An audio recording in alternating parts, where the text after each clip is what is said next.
Hi, ma'am. How may I help you? Ako nga pala si Nonette, yung pinsan ni Christy.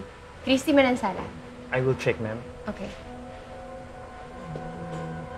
One life-size cake for gender reveal. Ready na po siya for delivery, ma'am. Okay. May I have your seat, ma'am?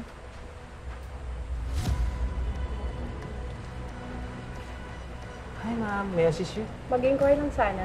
Ma'am. Pass naman si ma'am. Ayun nga kasi naiwan ko yung resibo. Pero okay lang ba? Babayaran ko na lang. I'll pay in full.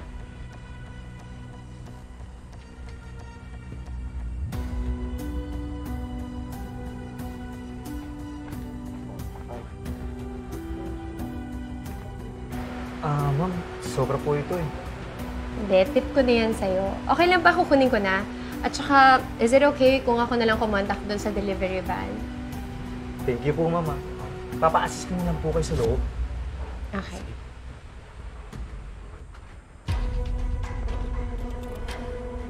Tulong! Tao po, tulungan niyo po ako! Nalock po ako dito!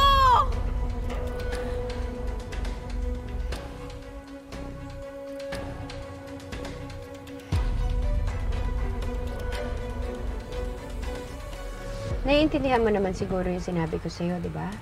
Yes, ma'am. Maliwanag po. Okay. So, huwag kang aalis hanggat hindi mo na-deliver yung cake, ha? Sige po.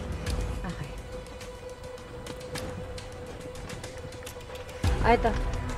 Dagdag ko na sa'yo yan. Sige po.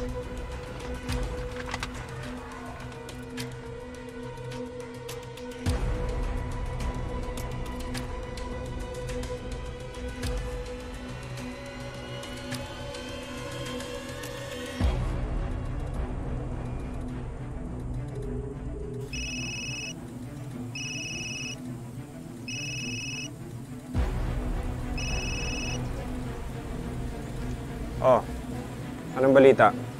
Kausap mo na ba si Jordan? Hindi pa. Pero, huwag ka mag-alala. Malapit na. Si Christy. She'll be fine. In fact, masosurpresa silang lahat sa gagawin ko. Alam mo, abangan mo na lang to sa social media kasi sure ako na magba-viral to. Sige na, bye-bye.